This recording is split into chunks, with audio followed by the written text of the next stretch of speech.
Dear viewers, as you might have guessed already, today we are going to talk about the visit of the Defense Minister of India, Mr. Rajnath Singh, to the Russian Federation, issues that have been discussed and the terms that have been agreed upon. All the latest on this news and more in today's episode of Russia and India Together Towards a Bright Future. Rajnath Singh reached Russia for a 3-day visit on Wednesday this week to attend a crucial meeting of the Shanghai Cooperation Organization, which is expected to deliberate on the regional security scenario. This is Mr. Singh's second visit to Moscow since June. Mr. Singh represented India at the Victory Day parade in Moscow on June 24th that commemorated the 75th anniversary of Soviet victory in the Second World War.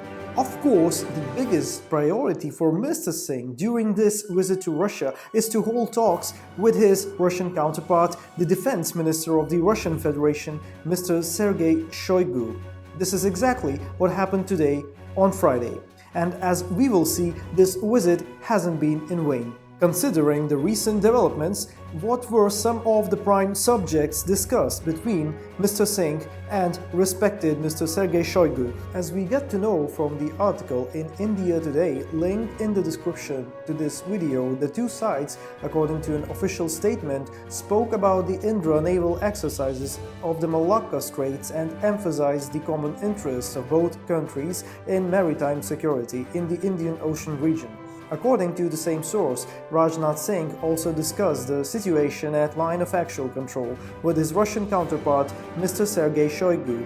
An article in Economic Times mentions that Mr. Singh and his counterpart Sergei Shoigu discussed ongoing defense projects at Thursday's meeting, where India conveyed its appreciation for the timely Russian response to requests for weapon systems, and Russia said that it supported Indian security interests.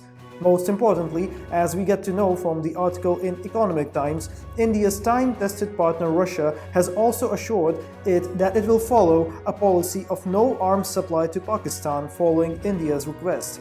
I must mention that it was very pleasant to read a tweet by the Embassy of India in Russia that the Russian Defense Minister highlighted the colossal potential of collaboration between Russia and India during his meeting with Mr. Singh. One more news worth mentioning from the article in the timesnownews.com is that also in Moscow, Defense Secretary Dr. Ajay Kumar held deliberations with Dmitry Shugayev, Director, Federal Service of Military Technical Cooperation, Russia. Russia and India have proven once more that their time-tested friendship and comprehensive strategic partnership is based on unparalleled mutual trust, respect, and common interests. I sincerely hope that the dynamism of India-Russia relationship will propel the bilateral cooperation between the two countries even more and benefit both Russia and India.